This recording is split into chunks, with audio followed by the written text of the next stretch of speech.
Ladies and gentlemen, boys and girls, pimps and players, they say twice is always nice, which means we're back for round two. My name's Matthew Farina. I'm Dan, Matt's brother. This is the second episode of Eat the Fruit podcast. Round two. This Round is two, it. baby. We got Dan the man in the house. He couldn't join us last time, which Trevor and I were very disappointed about. But now Dan has taken Trevor's place. Trevor is in Texas, where everything is just nauseous. Even the hurricanes. Even the hurricanes. They got hit really bad, and then we got hit really bad. But we're survivors. That's what we do. That's what humanity does. And we're just in the studio recording podcasts, having a blast. But Dan, what's it like for you being here for the first time? Well, I'm obviously stoked out of my mind, as you can tell.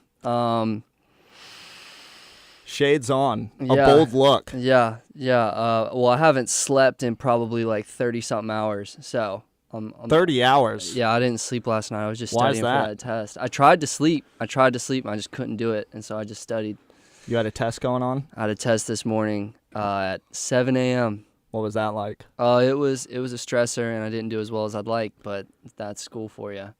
That is certainly true. It happens, especially in higher education. And I'm so glad, Dan, that you brought that up because it is the perfect transition into our topic for today, which is going to be all about higher education.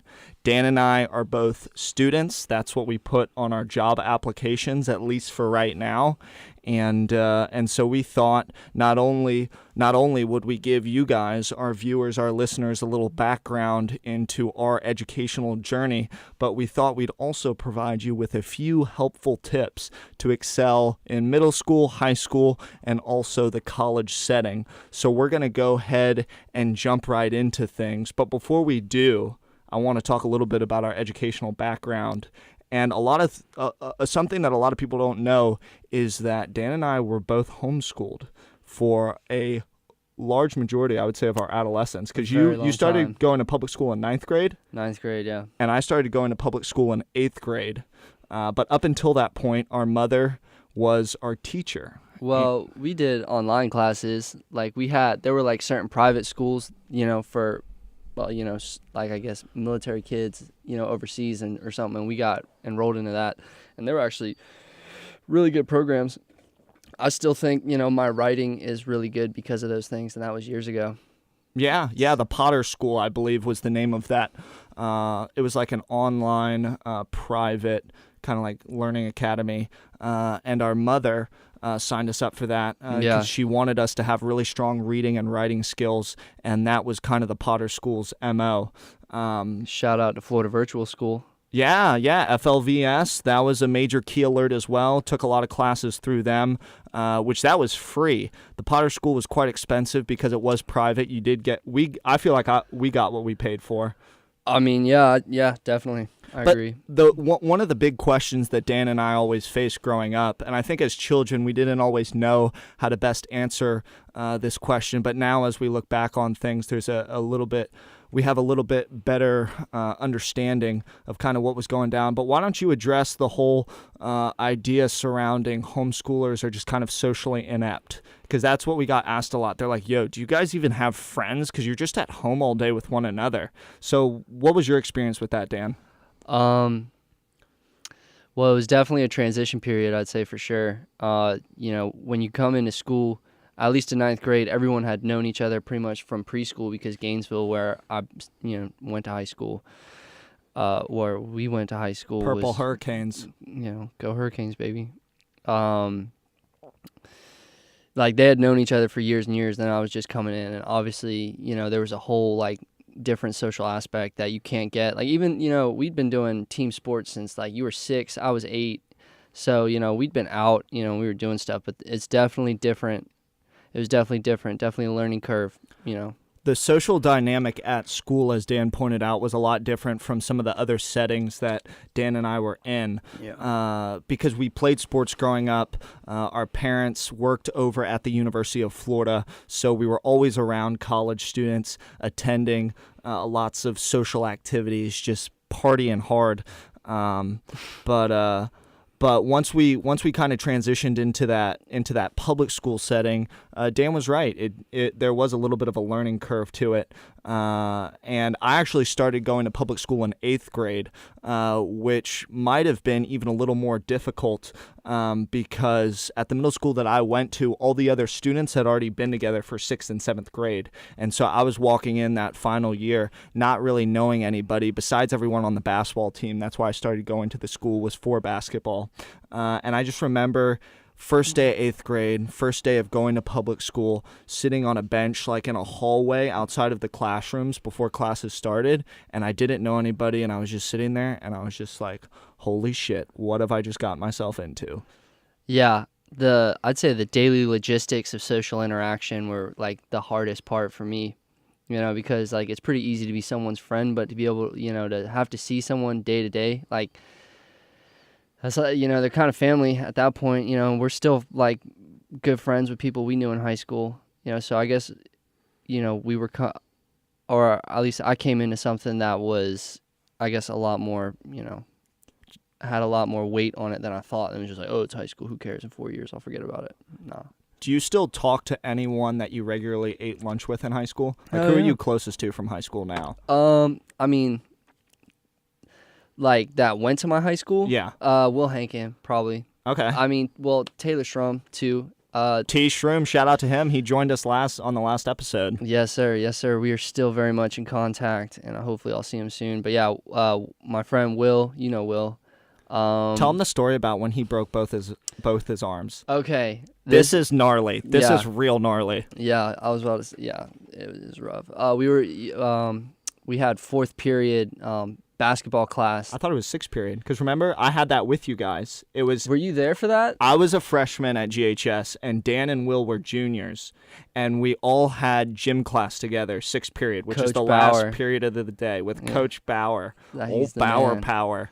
He's the man. He was our PE coach.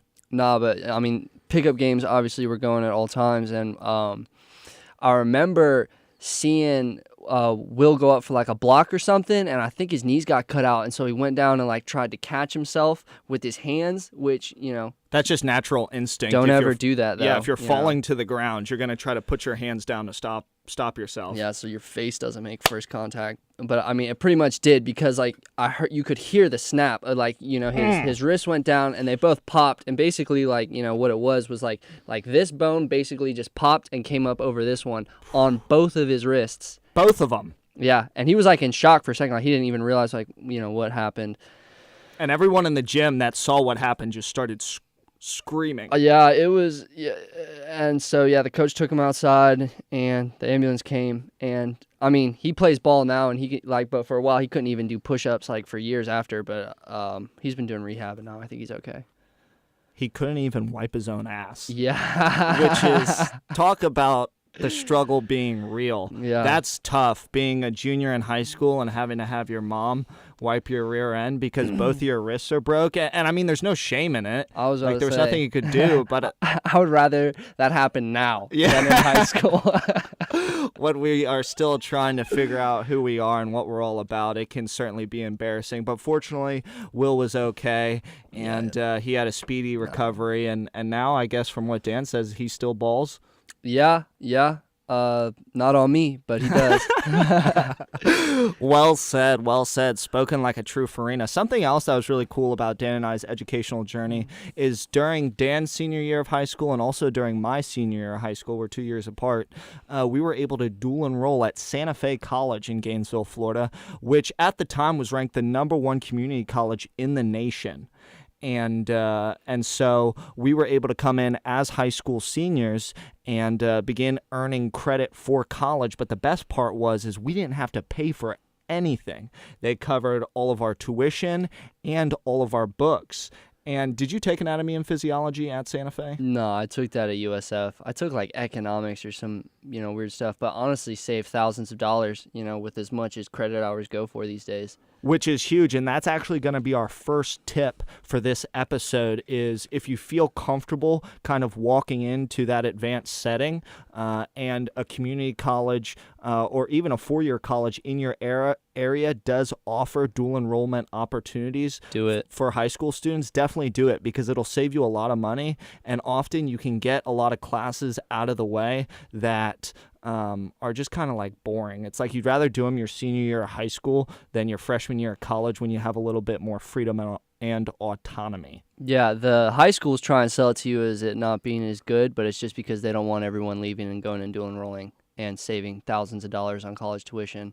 Especially for the program that Dan and I were in, because we were in a college preparatory program at GHS called Cambridge. It's similar to IB, which stands for International Baccalaureate.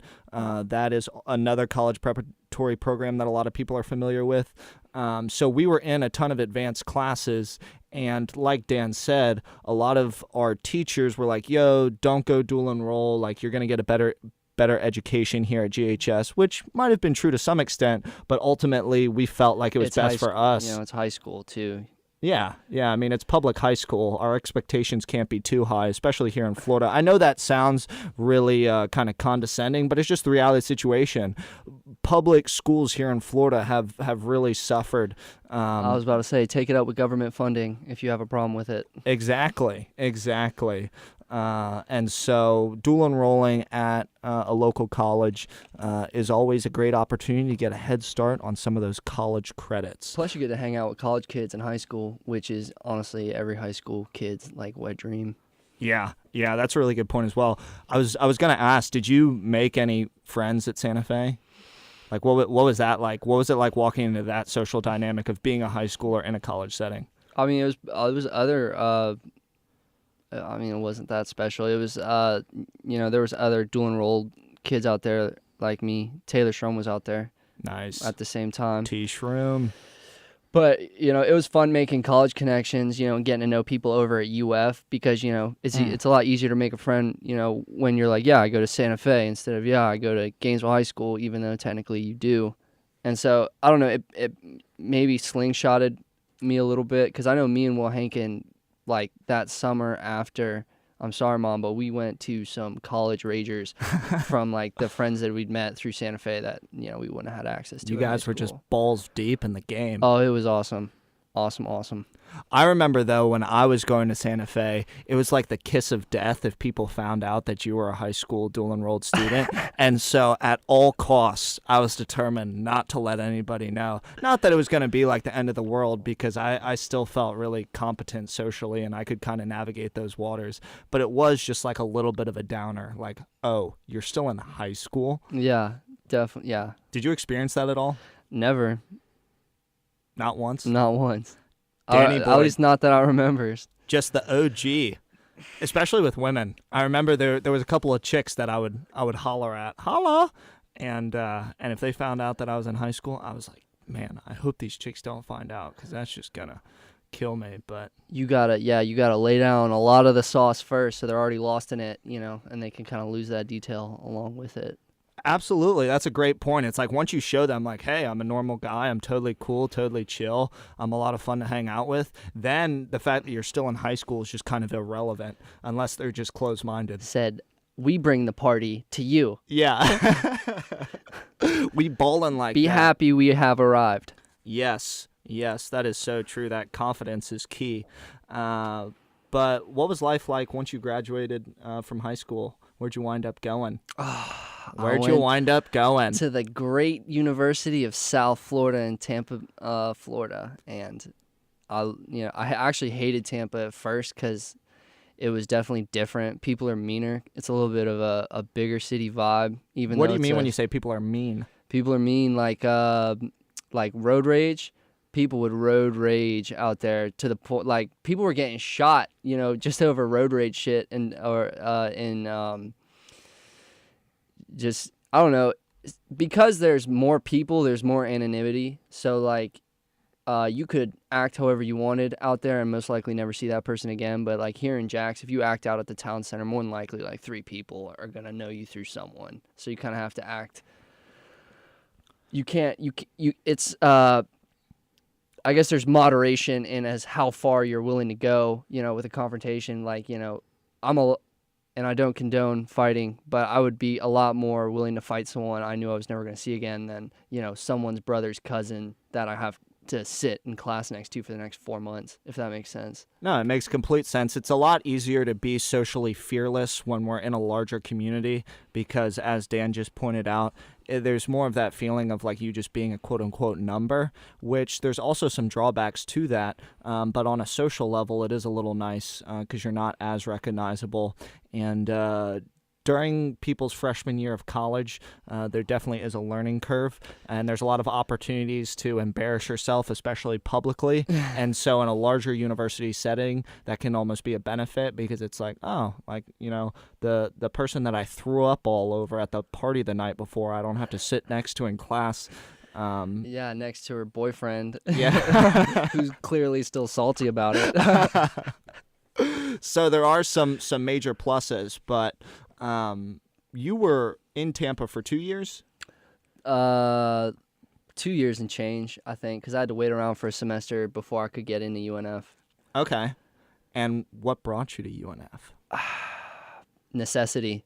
Necessity. What does that mean? Meaning that my GPA requirement for the higher education school I was trying to get into at USF, it needed to be, I was 0.01 points of a GPA under the requirement, and I went to talk to the advisor about it, and he was like, yeah, they're not going to look at your application. And so I had to apply to other schools, and UNF said, you know, come this way, we'll, you know, make it a little easier on your wallet, and there's no way I could say no. Hey, and it seemed to work out for you. I was definitely stoked because I was already in Jacksonville at UNF. So like I said, Dan and I are 22 months apart, so he was already 2 years ahead in his educational journey. And so once I graduated high school, I took my talents here to Jacksonville to the University of North Florida, #SwoopLife. And so I was doing my thing, and then I got a phone call or a text from Dan one day, and he said, yo, Matt, I'm coming to the 904. The 904. I was like, let's do it. Let's do it. All right. Sorry, we're just having to keep track. We have a little bit of a time limit on our camera. Every 20 minutes it shuts off, so we have to keep a timer. And thanks to Angie and her expert editing skills, you guys would never even know if I hadn't have brought it up right now. Thank you, Angie. Yes, Angie is the unsung hero, working her magic behind the scenes. She's actually going to be posting some tutorial videos for all you guys, so you guys can see how the sausage is made. She's going to be doing videos on how she made the intro, the outro, the banner for YouTube, our profile picture, as well as the actual video editing. Which is all really, really interesting stuff. I have to coordinate a ton of stuff with her as far as like designing and graphics, and she is just a wellspring of knowledge and wisdom and experience. So mad props to you, Angie. You are the real MVP. Definitely. Oh, Do you want me to ask you, or do you want to? student life. We're just doing it. We're going back and forth. It's like a game of tennis. The ball goes over the net and then comes right back. So, Dan, I'm going to ask you the question. Okay. What's student life like? What's a typical day look like for all those people that aren't students yet or that have never been students? Well, of course, you can't make a blanket statement for every student because, you know, that's impossible. But I would say for me, since the semester started, I'll usually wake up pretty early. I have classes twice a week, and I have to be there at either 7:30 or 7 a.m., and it's usually about a 4 or 5 hour block, depending on the lecture or what's happening. And then I have a 12-hour clinical day. Sometimes it goes a little over on Wednesdays, where I go out to a medical center, a local medical center here, and get some good hands-on experience.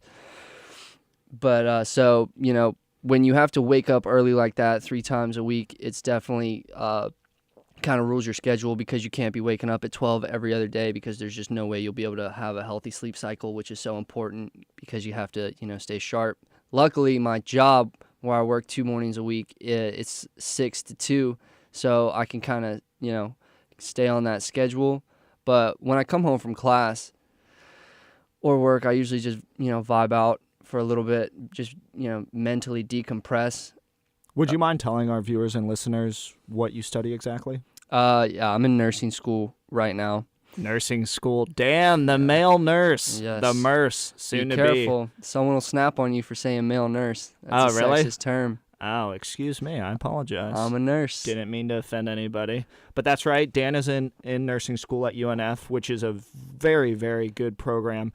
And if I haven't mentioned this already, I am a multimedia journalism major and international business minor at UNF as well, just to kind of contextualize things for you guys. But sorry, I didn't mean to interrupt. Keep going. What was I talking about? Nursing school and getting up early. Oh, this is Nolan. He's already calling in. Oh, perfect. Let's talk to him. Nolan, you there, buddy? Yep. Excellent. Time flies when you're having fun. We didn't even realize how quickly those 20 minutes just went by. And then when we heard the phone ring in, we're like, oh, this is it. So this is Nolan Hammond for all of our viewers and listeners. He is a... Closer? Farther? Okay. He is a student at the University of North Florida, and we actually got acquainted this summer because we had a class together. But Nolan, why don't you go ahead and tell our listeners and viewers a little bit about yourself? Sure. I'm a student at UNF right now, double major in sociology and communications with a minor in political science. This is my junior year of college. It's a bit complicated with the fact that I transferred here from Stetson University, where I was a physics major for one semester. And you decided physics wasn't for you? Yeah. I think the reason I did physics as a major was because there's a huge cultural emphasis on STEM right now, and it was about the only science I could stomach. But, I decided to move more into things I'm passionate about. Yeah. Well, that's a really good point because as millennials, we do face a lot of pressure to go into the STEM field. And it certainly is a lucrative field to pursue, at least financially. But what caused you to make the switch over to multimedia journalism, sociology, and political science? Because that is drastically different from physics. Yeah, well, actually, at first I switched from physics to political science, and at that time I think I had a vast interest in politics, and I still do to an extent, but more how politics fits into the grander scheme of things. I think more, physics was something I was doing that I didn't want to do, so kind of went more into where my interests were. But political science is very... It's a good major. There are a lot of good classes and some great teachers at UNF. But hey, Nolan. Really not. Nolan, this is Daniel, Matt's brother. What does your dad do for a living, if you don't mind me asking? My dad works at UPS, the shipping company, like upper middle management. Okay. All right. Cool. I was just wondering if there was a correlation between the physics major and what your dad did. Just because, my dad did electrical engineering, and so for a while I wanted to do electrical engineering, and then I got to look at one of the textbooks, and I was like, absolutely no way. Yeah. Well, I think that's true for a lot of us, and something that I want to point out that kind of feeds into this overall theme of this episode is Nolan's experience as far as changing a bunch of majors is not atypical. In fact, most college freshmen will change their major at least 3 times. And so Nolan... And still not like what they're doing. Yeah, and still not like it. And so Nolan, I think it's totally awesome that A, you were willing and able to switch majors, and B, now it seems like you're really enjoying what you're studying. Yeah, definitely. I think that's really important in terms of, individual success in school is enjoying genuinely what you're doing and enjoying the learning process. Why is that really important? I mean, there's, to my mind, external and internal motivators, and external motivators can be things like money, grades, and so on and so forth. And when you're motivated externally, what you're going to get is, maybe you memorize certain things that'll help you get somewhere, but when you're motivated by something that you find rewarding, philosophically and psychologically, you actually do things for yourself, and that's the healthiest way to learn. What's, if you would, or if you don't mind, share an internal motivator for yourself? Well, recently, I'll do a little tangential anecdote here. All right. I think as a society, we've kind of made the mistake of thinking that we don't enjoy learning. You know, Mm-hmm. and this is, I think, a byproduct of the grade system and the public school system in general, where we're just taught that learning is something you do because you have to get a job and such. But really, there's this fundamental human desire to learn about things that are interesting. So just recently, I kind of started studying as a little hobby mycology, which is the study of different fungi and their classifications. And what I was doing right before the hurricane was, there was a lot of rain, so a lot of mushrooms were fruiting. So I went around my neighborhood and I just collected a bunch of different specimens and identified them based on characteristics and tried to, classify their genus and species and everything, which was a lot of fun and also something that's nerdy and you learn a lot about biological classification from. Well, and Nolan, I'm glad you said that, because that's something that's really interesting as well. A lot of the time when people get into higher education, they think learning is limited to their specific major. And so, for example, Dan being in nursing school, it'd be really easy for him to just say, okay, I'm just going to study everything related to the human body. And yet he's in here in the studio working on his communication skills, which is an integral part of your and I's major, communicating with people. We're earning a bachelor's in communication. And so I think it's so awesome that you're taking the initiative and you have the ambition to really expand your horizons in that sense. But Nolan, before we run out of time, because we got about 10 more minutes, I want to talk a little bit about the class that you and I have together, because our professor, Dr. Thornton, huge shout out, total homie, he has a really interesting teaching style. And so for our listeners and viewers, Nolan, can you go ahead and just kind of describe or explain Dr. Thornton's approach to teaching? Yeah, what Thornton does that I think is unique is he very much reaches out to his students and incorporates the students in the learning process. One thing is, he allows students to deliver lectures and offer questions based on the reading material, which, there's the truism that the best way to learn something is to teach it. And I think that is true for a lot of people and in a lot of ways. And it's also a very Socratic style of, he doesn't lecture his students so much as encourage a group discussion about the related topics. It's very much forum based, and so it's every lecture is just kind of like one giant discussion, which I really like. And Dr. Thornton, he does stand at the front of the room, and we are facing him, but he's more of a facilitator, which definitely I think is the most appropriate role for professors. It's not so much that they're telling us what to think as they're teaching us how to think, which is so important because critical thinking is a skill that is transferable. And so you can take it with you into any setting or any environment, and you can really use it to solve any problem.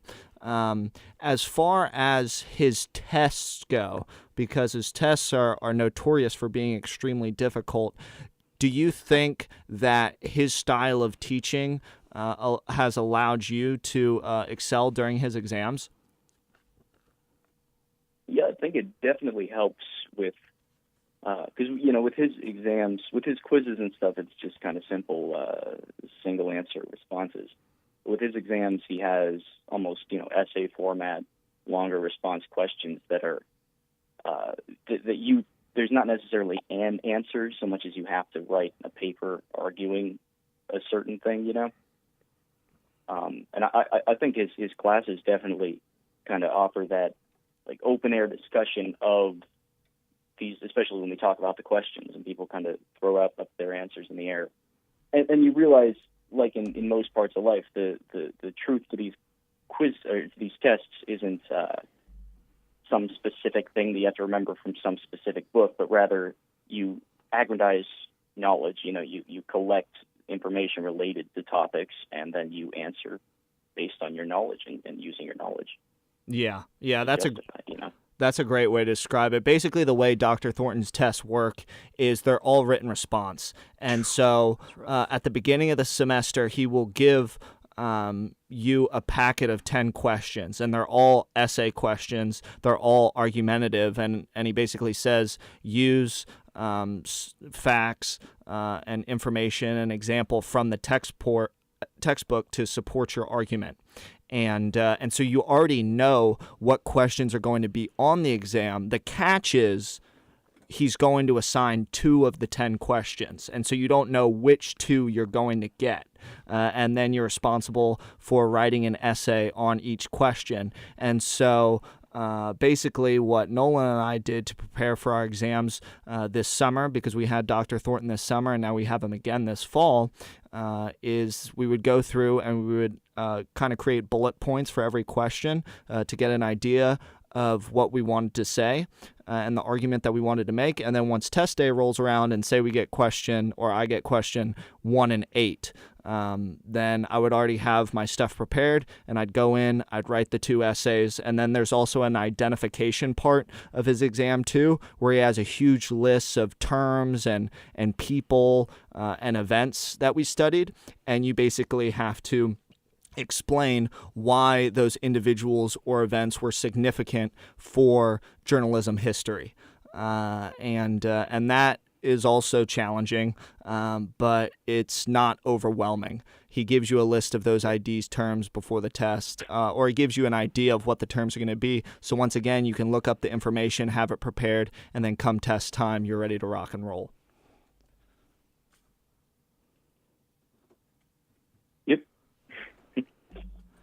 Said that pretty much summed it up.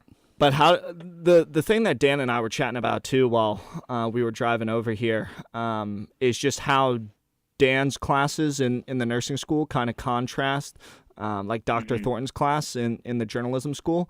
And so Dan, just listening to those descriptions, how does like your classes and your tests differ from what Nolan and I were just chatting about? Yeah, well, first of all, I want to say I would be totally terrified to have to do that much writing for a test. That is not how my brain works at all. So good for you guys. Yeah. How would nursing contrast? Well, I'll just use today for example.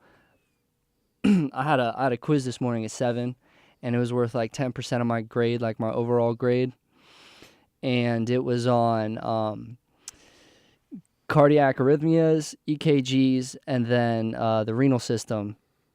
And I'd say I probably took over like 20 pages of notes on all like testable material, and studied. I'd like to think I studied over 7 or 8 hours for it, and it was the difference is it's all hard information. You know, magnesium is 3.5 to 5. That's not going to change. Elongated PR interval on an EKG means a heart block. You know, that's what's nice, because like all the information is safe, and the way you feel about it doesn't change what it is. You know, so it's kind of comforting, like knowing that, you know, it's the truth until, you know, science helps us interpret it in a more, you know, accurate way, because, you know, science is a process. And in your actual classes, are they kind of more the traditional lecture style where it's just the oh yeah, professor in the front of the room with a PowerPoint? Yeah, you don't say a word. Today we had a 4-hour lecture on the hepatic system, like the liver and all its functions, and it was 4 hours, and I took notes on the lecture, and I looked at the word count, and it was like 1,850 words, and all of those, every single like note I made is testable material, and I think I still have 2 more lectures of that like dense of material before our next quiz, which will be so like it's safe in the fact that like if you do the work and you memorize the material and you understand, like it's more like putting together a puzzle, which, you know, makes me a lot more comfortable than I would say what you and Matt are doing, which is telling stories. Yeah, which essentially, is, you know, I would definitely get uncomfortable with the subjectivity of it all, because, you know, I don't know if it feels like there's nowhere to place your feet except for like how you think, which is scary to me. But yeah, definitely traditional lecture. Like, you're riveted on everything she has to say, because honestly, one thing that she could and by the way, remember this, could be like one of 10 questions on a test and be the difference in a letter grade, from something 2 weeks ago. So it's definitely a lot of hard information fast. Well, and that's the thing about higher education, and Nolan, I'm sure you agree with this. There's a ton of diversity simply because there's so many different teaching methodologies, and so the professors are not always going to act or teach in the same way. And so while Dr. Thornton's class is very much discussion-based, it sounds like some of the different classes that Dan is taking in nursing school is more traditional lecture style. And are your exams multiple choice? Even in the communications field, there are a lot of classes that are very traditional, just building up that hard body of knowledge. Like when you take, intro to writing or whatever, where they throw a bunch of grammar rules at you and try and make a few of them stick. Oh yeah, like APA formatting, kill me now. Yeah. Well, Nolan, I hate to cut you off, bud, but that is all the time that we have for today. But once again, man, thanks so much for calling in. I know things were a little last minute as far as me getting in touch with you and asking if you'd be willing to join in on the discussion. But we really appreciated what you have to say, dude. And I'm sure you'll be hitting the books this weekend, just as I will, as we prepare for our first exam in Dr. Thornton's class this semester. Yep. Yeah, nice talking to you, buddy. Thanks for talking to me. Yep. All right, take it easy, man. Bye. See ya. That was a great interview with Nolan. I don't know if he has any social media accounts. To be completely honest, I will get in touch with him, and if he does have an Instagram or Facebook or Twitter or Snapchat, I'll have those links posted below, just because he's a really fascinating individual, very well-spoken and well-read, and just a great conversationalist. That's one of the main reasons why Dan and I wanted to have him on the show today. Mellifluous. Yes. Ooh, I like that. That's a good word. And so if you want to hear more about Nolan and what he studies or his hobbies or just anything, definitely get in touch with him. He's a cool guy, super laid back, super approachable, and always has something to say, which is not always a bad thing. But as we begin to kind of get in the final stretch of this episode, Dan and I wanted to provide you guys with some helpful tips on how to excel just in school, because school is very much a system, and so if you kind of figure out how the system works, it is easier to thrive as compared to just surviving or even drowning in certain cases. And I actually brought a little reading material to help us out. So this book is called How to Become a Straight A Student by Cal Newport. And I'm just going to read straight off the biography here on the back. It says Cal Newport is the author of How to Be a High School Superstar and How to Become a Straight A Student. He graduated from Dartmouth College and earned a PhD from MIT. His writing has appeared in national publications, and he is the founder of Study Hacks, the web's most popular student advice blog. And so this man's credentials are extremely impressive. He went to an Ivy League school. He earned a PhD from MIT. You don't hear that every day. And yeah, it's like politician status education right there. Yeah, and I can definitely see this guy being a politician. And he actually wrote this book while he was still in college. And there's a ton of stuff in here.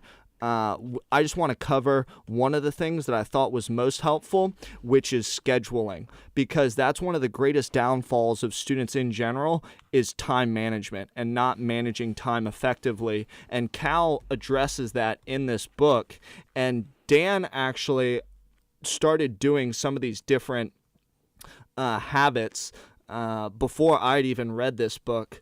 Or told Dan about it, and one of them was having a giant calendar.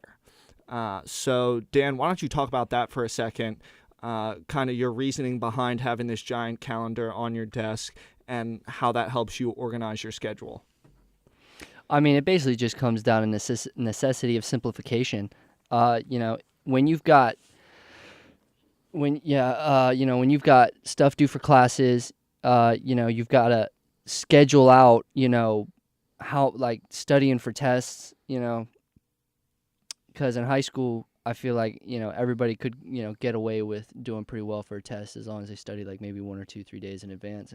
Correct me if I'm wrong. At least that was like my experience. That was a fair statement. The thing is, in college, tests and exams carry a lot more weight with your grade. When in high school, the focus is a lot more on homework and kind of cultivating those healthy habits. But basically what I saw Dan doing, and then what Cal recommended in this textbook, is go to Target, go to Walmart, go to CVS, any sort of office supply store, and get a giant calendar that you can put on your desk. And once you can kind of see things visually, how your months are going to be structured, you can start filling in when you have that big exam, or when you have that big paper due, or when there's going to be a really fun party coming up. And a lot of the times when people visually see things, that can help them organize their time a lot more effectively. Yeah, and another important thing that I've been learning recently is when you have your your events planned out, your time laid out like in a logistical manner, you can allocate your resources around it so that things aren't nearly as sporadic. You know what's coming up, you know when it's due, and therefore you can focus your energies on those specific things. It's easy to be successful one time. It's hard to be successful consistently. To be successful consistently, you have to you distracted me.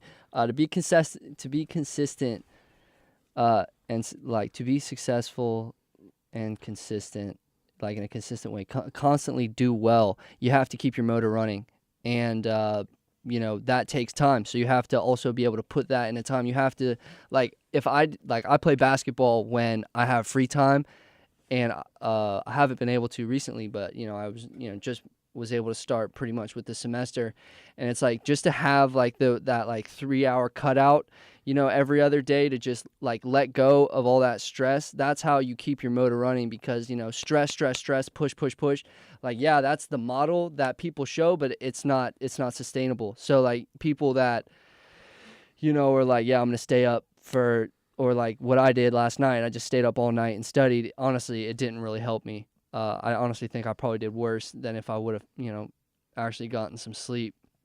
So you have to. It's more than just passing the tests. You gotta you gotta be able to feed yourself, in a way that will make you like mentally comparable. So if you eat a bowl of cereal and then go take a physics test, good luck. You'll be having like a sugar crash halfway through. It's what Dan is referring to is taking a holistic approach to education. And so since we're students, since that's our full-time job, it becomes a lifestyle. And so your sleep patterns, your nutritional intake, your exercise routines, those all play a part in your study habits and your ability to excel on homework assignments or in exams. And so what Cal basically says is, take this holistic approach and get it down on paper. And so have this giant calendar where you can kind of map everything out. But, and here's the second part of Cal's advice, have a piece of notebook paper, loose leaf notebook paper. You can find them anywhere. And right there. You're going to want to write a line right down the middle, and then on one side of the piece of paper, you write things to do, and on the other side of the line, you write things to remember. And you can just fold this up, put it in your back pocket, and carry it around with you throughout the day. That way, once you're sitting in class and the teacher says, hey, we have a paper due on September 26th, then you can write that down on your piece of paper, bring it home with you, come to your master calendar, and then pencil it in. And so you're not having to haul this giant calendar around with you everywhere. You just have this piece of loose leaf notebook paper in your back pocket. Whenever something comes up that's really important, you can write it down, and then when you come home later, put it on your kind of master schedule. And that's really simple, really easy, and also an effective way to not just plan out your weeks or months, but also your days. Because you can say, okay, on things to do, I know from 12:30 to 2:30, I'm going to go to the economic study group, and I have that penciled in. I'm doing that from 12:30 to 2:30. And then you can say from 4 to 6, I'm going to go play basketball, and that'll be my time to kind of veg out and regroup. And then from 8 to 10, I'm going to work on some of that calculus homework. And as you begin to break things up into different chunks, everything becomes a lot more feasible instead of being overwhelmed by the 20 different things that you have going on. And honestly, even if you don't have a ton of stuff to do, even just getting started by putting down stuff. And I've seen a lot of people recently, as the phones have gotten bigger and, a lot easier to use, people's, we don't endorse any products. If you pay us some money, we will. Yeah. We're going to sell ourselves out. Where's the bread at?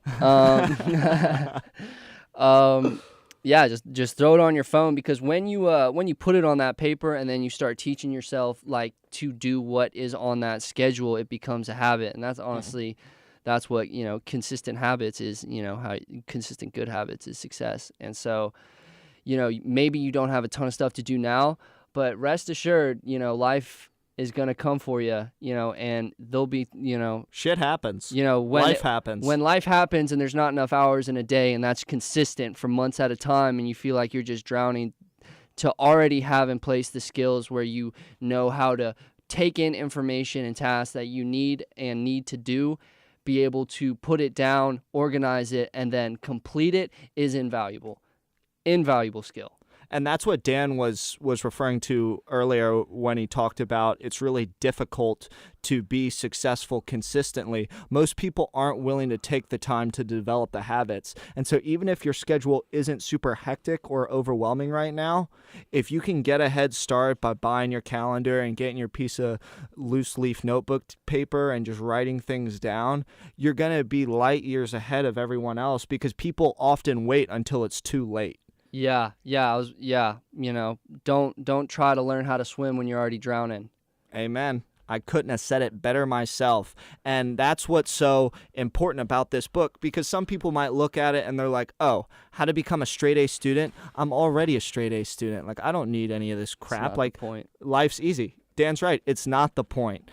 Even something as simplistic as this book and the recommendations that Mr. Newport makes can wind up serving you really, really well later on in life when everything gets busy, because that's something that Dan and I have really experienced lately. As we're beginning to transition more and more into adulthood, there's just a ton of things going on. There's a ton of different responsibilities. And a lot of the times during the day, we don't spend a majority of our energy on school. We're trying to figure out. Speak for yourself. Well, here's the thing. Take what I'm about to say with a grain of salt. Okay. But it's just like when you're living on your own and you don't have mom doing your laundry or cooking your food or running paying errands. The electric bill. Yeah. That's all stuff that you have to begin to do yourself. Yeah. And that takes up a lot of time, a lot more time than you would think, a lot more time than I thought. And it's never as easy as it sounds or as someone makes. There's always going to be a problem. Just bet on that. There will always be a complication. Tell me about the HOA. Oh, so for example, the neighborhood that Dan and I live in, there's the HOA, the Homeowners Association. And one morning we wake up to a piece of paper on our door that basically says, cut your grass or you're going to get kicked out of this house, but you'll still be responsible for paying your rent for the rest of your leasing agreement. And so... Shameless. Absolutely shameless. And so that was just another monkey wrench that was thrown into the equation on that morning that we got that piece of paper. And so while I woke up and I had an idea of what I wanted to do that day, I immediately had to adjust and adapt, because I'm reading the piece of paper, then I'm calling the yard people, then I'm getting them out there and explaining to them what needs to be done. And then the car, what people also don't think about is, once you pencil that in your schedule, other things you can't just erase other things out. You got to be able to fit it all in, and if it's all just kind of in your head, like, okay, well, and honestly, if you're smart enough and you can do this, then, I bow Kudos down. To you. I'm so stoked and I wish I was you. But, for the rest of us lay people. Yeah, for me at least, if I'm like, okay, well, I have to call the yard people and, this and that. I also have to get some studying done. By the end of it, if if your plan for it was loosey-goosey, then your execution for it will be loosey-goosey. Mm-hmm. Yes. Yes. And really, this is what it ultimately boils down to. In order to be successful with time management, you have to smoothly transition from task to task. If you spend a bunch of time in between getting distracted with your phone or with an email or with whatever's going on, it's really easy to start burning 10 or 15 minutes, and those 10 and 15 minutes start turning into 2 or 3 hours. And that's when it starts feeling like there's not enough time in the day. But if you have a schedule set, and if you kind of work in other random things that come up unexpectedly, at the end of the day, you're going to be all right. You're going to get the stuff done that you need to get done, and you'll be ready to rock and roll for tomorrow. Yeah. And definitely view self-care as, just as important as homework, just as important as, a relationship. Say you're in a committed relationship. I understand that's like a full-time job. But self-care is still in there, and if you don't take care of it, the whole system's going to come crashing down. Love yourself. Love yourself and take care of yourself, or and yourself will take care of you, I guess. Yeah, absolutely. If you love your body will love you back. And we have a couple of ideas for episodes coming up that we're totally stoked about that are going to dive more into that as far as nutrition and fitness and just cultivating a healthy lifestyle, how all that goes. And so we're really, really excited for that. We're going to start to wrap things up because our time here in the studio is almost up. But folks, it has just been an absolute pleasure once again. Recording the second episode was even more fun than the first, I'd say. I'm having a blast. That's why we are determined to get back in the lab and start whipping up that stanky dank that you guys are coming to know and love. Hell yeah. Well, I love every single one of you with everything I've got. So take that with you tonight to bed. I hope it makes you smile. Take it with you to bed. Think about Dan when you're closing your eyes tonight. The OG pimp daddy from the 352. Now we're in the 904. Nothing would make me happier. And don't hesitate to show us some love back. I love hearing from all of y'all about everything, and I would never turn anyone away. So please, contact us, love us. We like love. We're all about making love, not war. And as Dan said, please find us on social media. Yeah. We'll have all of our links posted: Facebook, Instagram, Twitter, Snapchat. The world is moving fast, and we are right along with it, just busting our asses. But for Dan Farina and Trevor Baldwin, I'm Matthew Farina, saying so long from Jacksonville, where this has been another episode of the Eat the Fruit podcast. Peace.